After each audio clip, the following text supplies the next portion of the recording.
నమస్తే, welcome to వార్తా కిరణం. నేను కృష్ణ కుమార్. వార్తల ముందుగా హెడ్లైన్స్.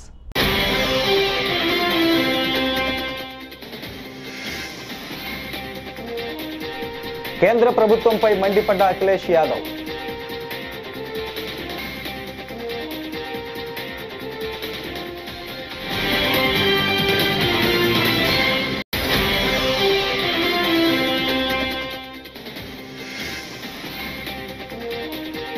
అరసవల్లిలో వైభవంగా రథసప్తమి, సూర్య దేవాలయానికి పోటెత్తిన భక్తులు.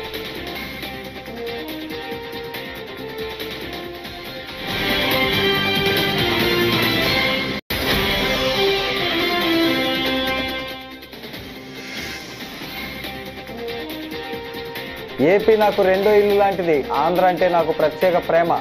సోనూ సూద్.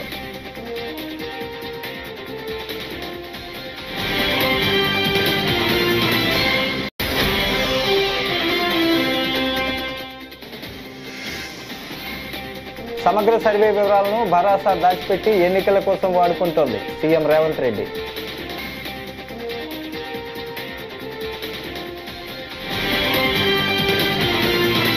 ఇక డీటెయిల్స్ చూస్తే, కేంద్ర ప్రభుత్వంపై పార్లమెంట్లో సమాజ్వాదీ చీఫ్ అఖిలేష్ యాదవ్ మండిపడ్డారు.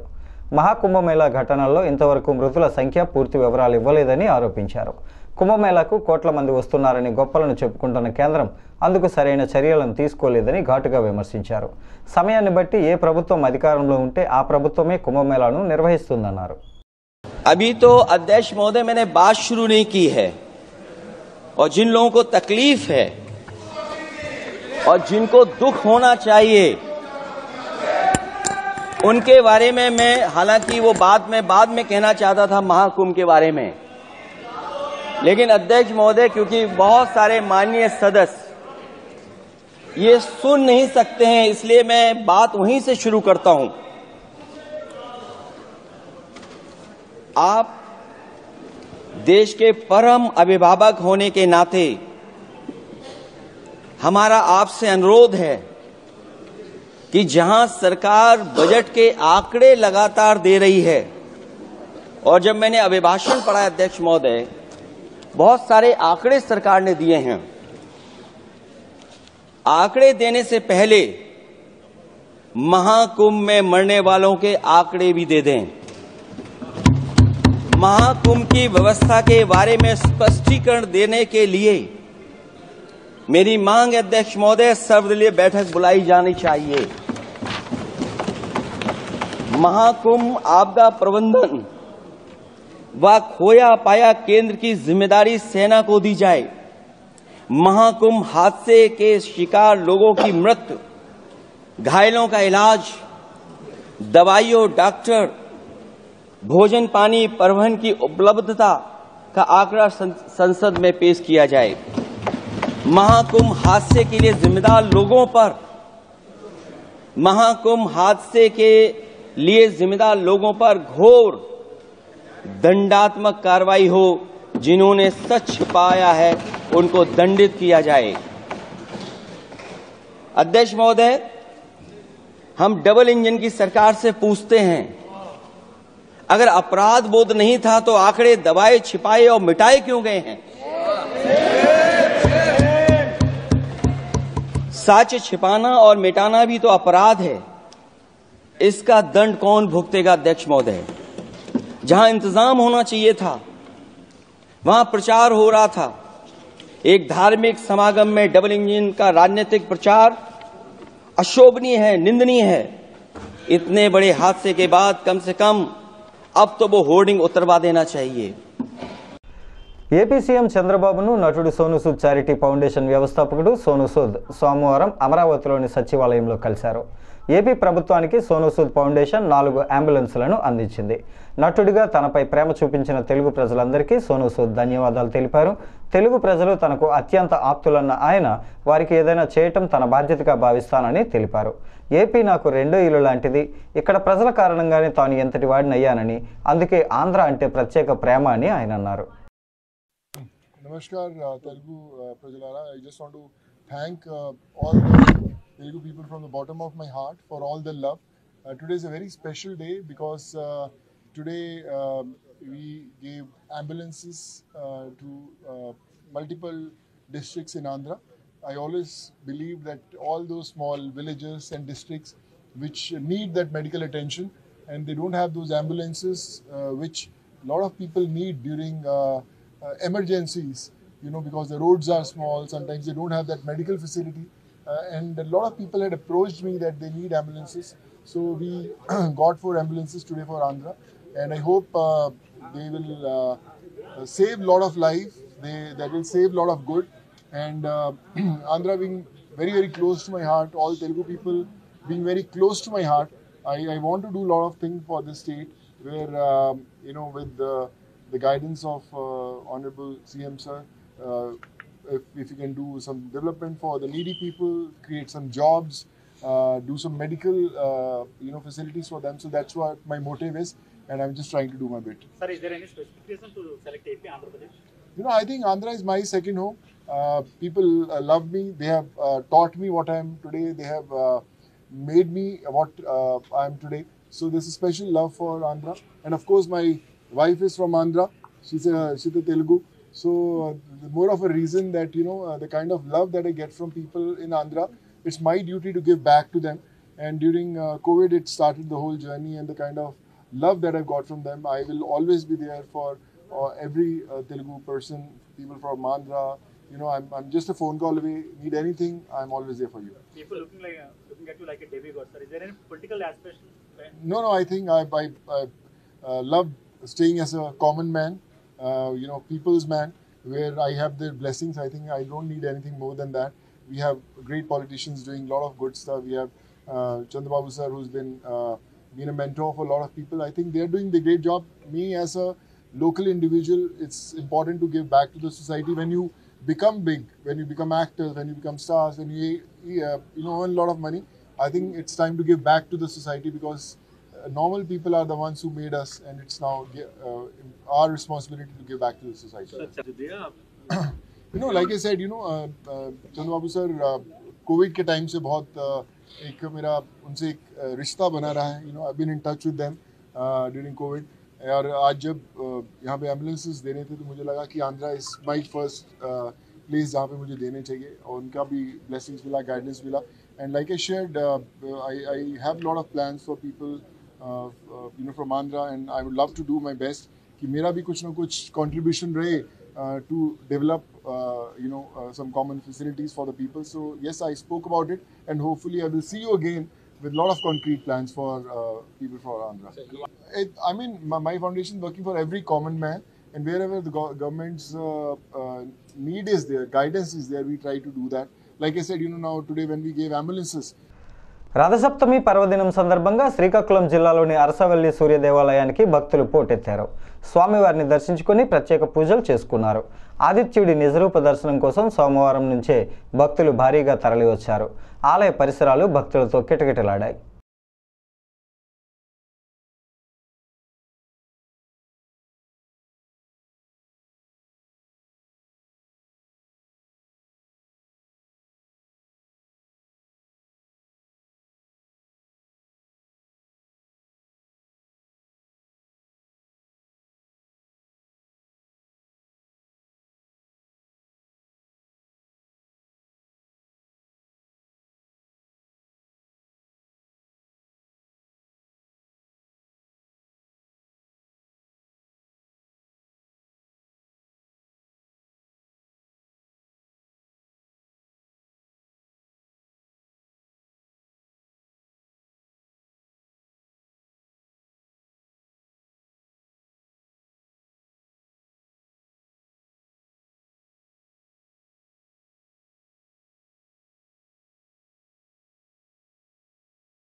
సామాజిక ఆర్థిక ఉపాధి విద్య రాజకీయ కులగణన సర్వే నివేదికను ముఖ్యమంత్రి రేవంత్ రెడ్డి అసెంబ్లీలో ప్రవేశపెట్టారు.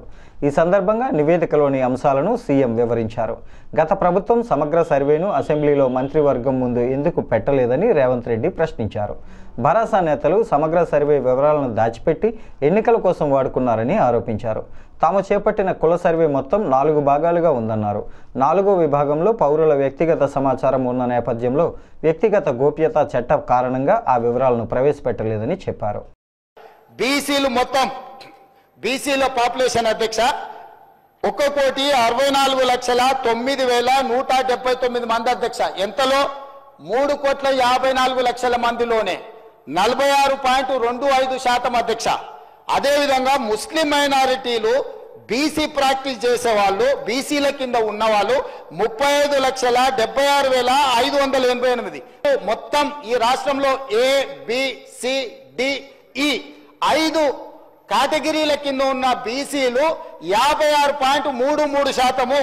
గత ప్రభుత్వం ఇచ్చిన రిపోర్టు 51% అధ్యక్షుడ రిపోర్టు ఉంది. ఈ రోజు నా ప్రభుత్వం చేసిన పక్కా లెక్కల ప్రకారం 56.33% వచ్చింది. రాజకీయ ప్రయోజనాల కోసము అవగాహన రాహిత్యంతో అర్థం పర్థం లేని మాటలు రోడ్డు మీద ఎవరో మాట్లాడితే అవి తీసుకొచ్చి 9.5 సంవత్సరాలు నేను మంత్రిగా పనిచేసిన అని గప్పాలు కొట్టే వ్యక్తి వాటిని తీసుకొచ్చి ఇక్కడ మాట్లాడుతుండు.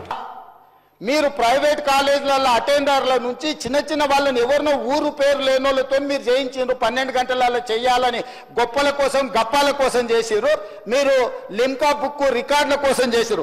లిమ్కా బుక్ రికార్డుకు పంపించి వీళ్ళు గొప్పలు పొడిచిండ్రని లిమ్కా రికార్డుకు వీళ్ళు డేటా ఇస్తారు కానీ క్యాబినెట్కి ఇవ్వరు, తెలంగాణ అసెంబ్లీకి ఇవ్వరు అధ్యక్ష. వీళ్ళు ఇచ్చిన డేటా అధ్యక్ష. ఇది లిమ్కా బుక్ రికార్డుల కోసం లిమ్కాకు పంపించుకున్నారు. వీళ్ళు 10 సంవత్సరాలు ఎందుకు దాచిపెట్టిండ్రు అధ్యక్ష? ఎందుకు ఈ సభలో పెట్టలేదు? ఎందుకు క్యాబినెట్లో పెట్టలేదు? అంటే మంత్రుల మీద నమ్మకం లేదు, ప్రజాప్రతినిధుల మీద నమ్మకం లేదు, ప్రజల మీద నమ్మకం లేదు. మీరు మీ దగ్గర దాచిపెట్టుకొని మీ కుటుంబమే సమాచారాన్ని అడ్డం పెట్టుకొని అన్ని రకాల అరాచకాలు చేసి ఈరోజు ప్రభుత్వం చిత్తశుద్ధితోని ఒక మంచి పాలసీని తీసుకొచ్చినప్పుడు ఆ విషయం మాట్లాడుకుంటే 10 సంవత్సరాలు మీరు చేసిరు. లిమ్కా బుక్ రికార్డ్స్కి అవసరం ఉందా అధ్యక్ష? ఇది లిమ్కా రికార్డ్స్ ఈరోజు బీసీలకు న్యాయం చేస్తుందా? అంటే ఎట్లా తయారైంది అధ్యక్ష? అంటే వీళ్ళు ఎంతసేపు ఉన్నా ఉద్దర గప్పాలకు అలవాటు పడ్డారు అధ్యక్ష. ఎక్కడికక్కడ పొగడ్తల కోసం పేపర్లలో టీవీలలో నేను సెల్ఫీ దిగుతా, సెల్ఫ్ డబ్బాలు కొట్టుకుంటా, ఇవన్నీ నన్ను నువ్వు పోగుడు, నిన్ను నేను పోగుతా, నా ఇప్పు నువ్వు గోకు, నీ ఇప్పు నేను గోకుతా. ఎంతకాలం ప్రజలు మోసం చేస్తారు అధ్యక్ష? మాట్లాడలేకపోవచ్చు అక్కడ ఉన్న మా బీసీ మిత్రులు, కానీ వాళ్ళ మనసుకు తెలియదా ఈరోజు ఈ ప్రభుత్వం చేస్తున్న ప్రయత్నం? ఎవరైనా ఈరోజు ప్రతిపక్షాలు డిమాండ్ చేసిందా అధ్యక్ష? మమ్మల్ని మేం బాధ్యత తీసుకొని ఈ ప్రక్రియ మొత్తం పూర్తి చేసి మంత్రివర్గంలో పెట్టి ఆమోదింపజేసి సభలో పెట్టి సభ ద్వారా మొత్తం దీన్ని ఆమోదించి వాళ్ళందరికీ స్థానిక సంస్థలలో కాకుండా విద్య ఉద్యోగ ఉపాధి అవకాశాలలో రిజర్వేషన్లు పెట్టాలని మేం తాపత్రయపడుతుంటే మమ్మల్ని తప్పు పట్టేది ఏంది అధ్యక్ష? ఇదెక్కడ న్యాయము? ఇదెక్కడి పద్ధతి? మీ కుటుంబానికి నచ్చకపోతే ఇక బలహీన వర్గాలకు అసలు ఏం మంచి జరగొద్దా? ఈరోజు ఈ డాక్యుమెంట్ మీద నేను ఒకవేళ వాళ్ళు శ్రీకాకుళం జిల్లా అరసవల్లి సూర్యనారాయణ స్వామిని సింగర్ మంగళి దర్శించుకున్నారు. ఆమె మాట్లాడుతూ క్షీరాభిషేక సేవలో స్వామిని దర్శించుకోవటం నా అదృష్టంగా భావిస్తున్నానని, ప్రత్యక్ష దైవం ఆదిత్యుని ఆశీస్సులు ప్రజలందరిపై ఉండాలి, మళ్ళీ జన్మ ఉంటే శ్రీకాకుళంలో పుట్టాలని ఉంది, ఈ జిల్లా ప్రజల అభిమానం ప్రేమ ఎప్పటికీ మర్చిపోలేను అంటూ స్వామివారిపై అన్నమయ్య కీర్తనను ఆలపించారు. నిజంగా శ్రీకాకుళం జిల్లా అనేది పుణ్యభూమి లాగానే అన్న చెప్పినట్టు అన్న ఆధ్వర్యంలో చేసినటువంటి ఈ సూర్య భగవానుడి రథసప్తమి వేడుకల్లో నేను పాల్గొనడం చాలా సంతోషంగా అనిపిస్తుంది. నేను చాలా అదృష్టంగా భావిస్తున్నాను. చాలా చాలా లవ్ని చూపించారు శ్రీకాకుళం జిల్లా అంతా. నేను నెక్స్ట్ వచ్చే జన్మ చెప్తానన్నా కూడా వచ్చే జన్మలో ఇక్కడ పుట్టాలనిపించింది నాకు. అంత లవ్, వాళ్ళ ఆశీర్వాదాలు కానీ వాళ్ళ ప్రేమ అభిమానం చూసి నాకు చాలా ఏడుపు వచ్చేసింది, ఎమోషన్ అయిపోయాను. So thank you so much మీ అందరికీ, and thank you so much అన్న. Thanks a lot. సూర్యుడు అంటేనే ప్రత్యక్ష దైవము, అలాంటిది ఇప్పుడు ఈ బ్రహ్మ ముహూర్తాన్ని నేను దర్శనం చేసుకోవడం చాలా సంతోషంగా అనిపించింది. Thank you so much and happy Rathasaptami. అణురేణు పరిపూర్ణమైన రూపం అణిమాది సిరి అంజనాద్రి మిది రూపం రూపము అణురేణు పరిపూర్ణమైన రూపము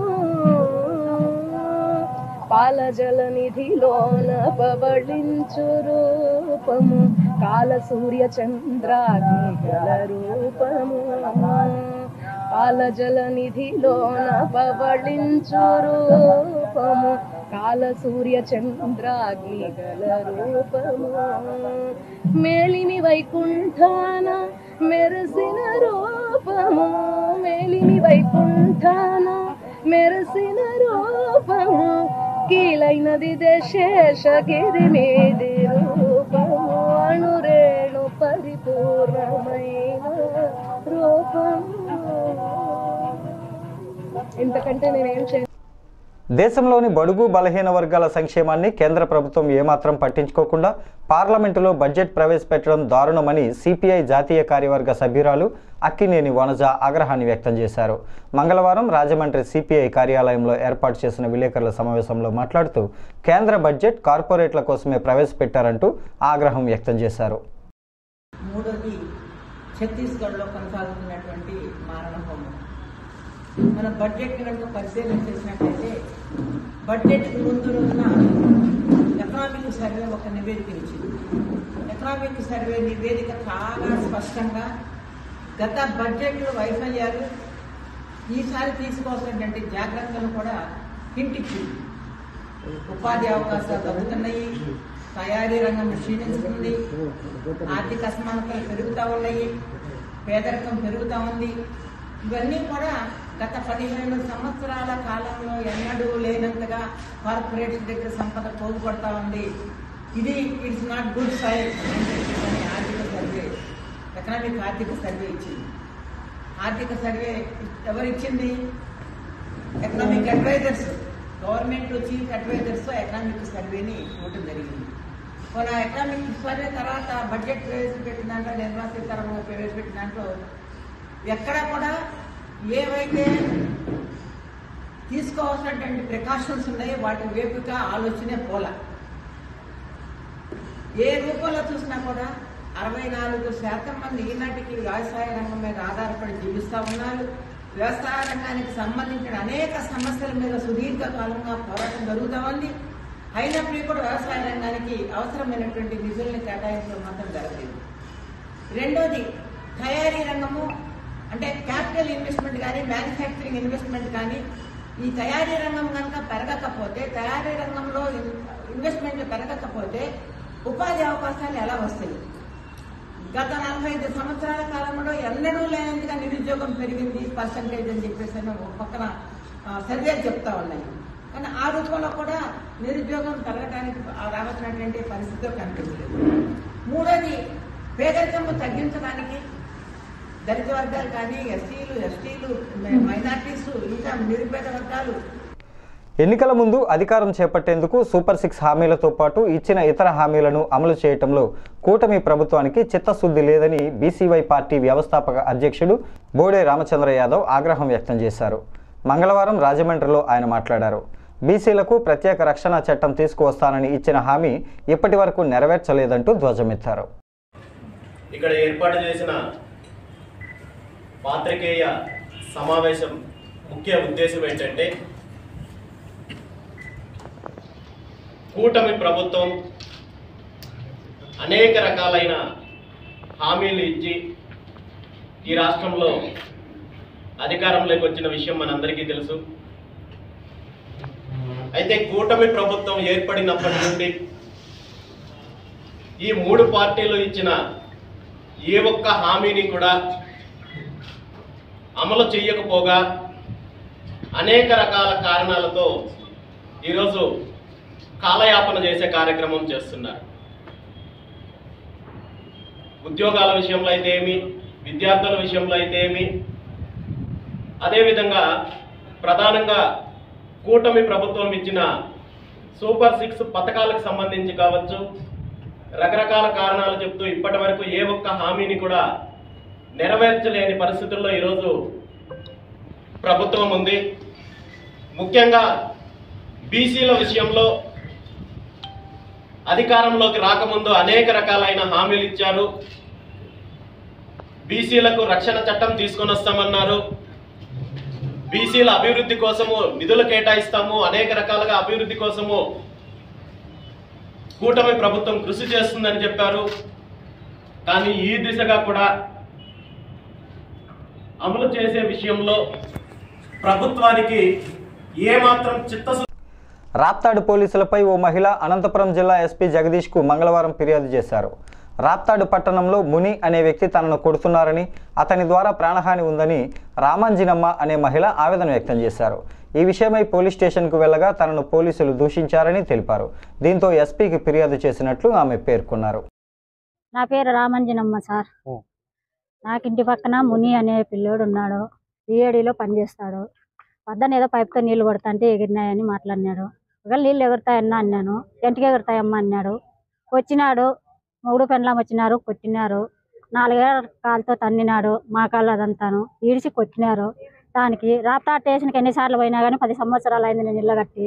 10 సంవత్సరాల నుంచి దాడిగానే నన్ను చేస్తా అంటే ఎందుకు లేదో తెలుసుకొని ఇరుగు పరుగు బాగుండాలని పోతాంటి. వాళ్ళు వినేటట్లు లేరు. నెలకోసారి 15 నెలలకు ఒకసారి పిలిపించారు. రాప్తాడు స్టేషన్ పిలిపిస్తారు. ఏదో నువ్వన్న ఇల్లు ఖాళీ చేయండి, వాళ్ళన్న ఇల్లు ఖాళీ చేయండి అని 2 నెలలు 3 నెలలు టైం పెడతారు. పోతే అంత ఇంత పీక్కుంటారు, ఏదో ఒకటి చెప్తారు, పంపించేస్తున్నారు. నాకు ఎన్నిసార్లు పోయినా వాళ్ళు అన్యాయం చేస్తున్నారు, న్యాయం చేయలేదు. దానికి పద్దన కొట్టింటే నేను అక్కడ పోకుండా ఇక్కడ వచ్చేసినాను. నాకు అన్యాయం చేయొద్దండి, న్యాయం చేయండి అని అడుగుతున్నాను సార్. కొట్టినోళ్ళు నేను రాధా, వాళ్ళ భార్య పేరు రాధా సార్.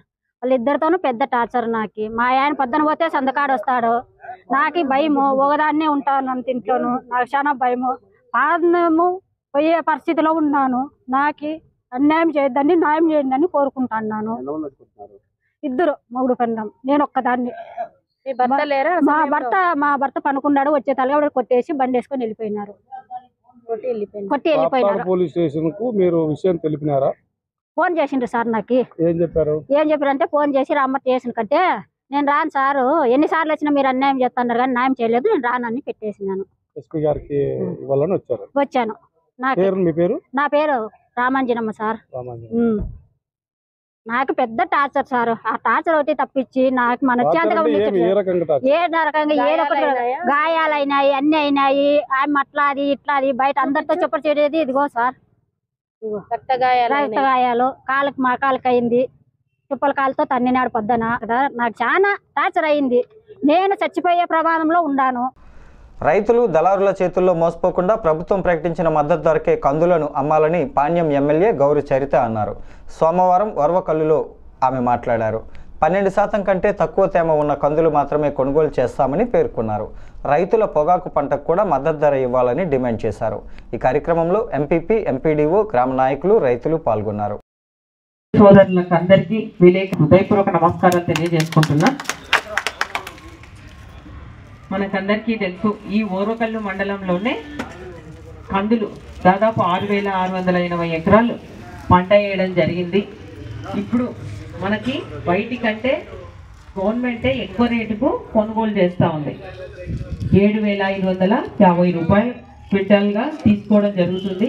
ఇది లేటుగా ఏర్పాటు చేయడం వల్ల చాలామంది అమ్ముకోవడం జరిగింది. కొంతమంది రైతులకి ఇబ్బంది పడటం అంటే ఎందుకంటే మళ్ళీ నెక్స్ట్ ఈ కంది పంట కొంత, అలాగే మళ్ళీ పొగాకు పంట కొంత వేసుకోవడం జరుగుతుంది. దానికోసం పెట్టుబడుల కోసం కూడా పంట వచ్చిన వెంటనే అమ్ముకోవడందుకు నష్టపోవడం జరిగిందని మా దృష్టికి కూడా తీసుకురావడం జరిగింది. కాబట్టి అలా కాకుండా ఇప్పుడు మళ్ళీ మనకు శనగ పంట కూడా ఆల్రెడీ అందరికీ వచ్చేయడానికి రెడీగా ఉంది, కళ్ళల్లో ఉంది. కాబట్టి ఈ పంటను కూడా ప్రభుత్వమే కొనుగోలు చేసేలాగా, మద్దతు ధర ఇచ్చేలాగా తప్పకుండా కలెక్టర్ గారి దృష్టికి తీసుకెళ్తామని, అతి త్వరలోనే పెట్టించే ఏర్పాటు చేస్తామని కూడా ఈ సందర్భంగా మీకు అందరికీ తెలియజేసుకుంటా ఉన్నాం. ఎందుకంటే ఈసారి మనకు వర్షాలు ఎక్కువైనాయి. గతంలో లాగా రాకుండా పంట కొద్దిగా తగ్గిన మాట వాస్తవమే. ఎందుకంటే గతంలో పొగాకు మంచి రేటు ఉంది కాబట్టి ఈసారి రైతులు ఆ పంటకు మంచి రేటు ఉందని చెప్పి కూడా ఎక్కువ పొగాకు పంట కూడా వేయడం జరిగింది. ఐటీసీ వాళ్ళేమో పొగాకు పంట కొనుగోలు చేస్తూ ఉన్నారు. మిగతా వాళ్ళు మాత్రం దీంట్లో తేమ శాతం ఎక్కువ ఉందని చెప్పేసి వెనక్కి పంపడం జరుగుతుంది.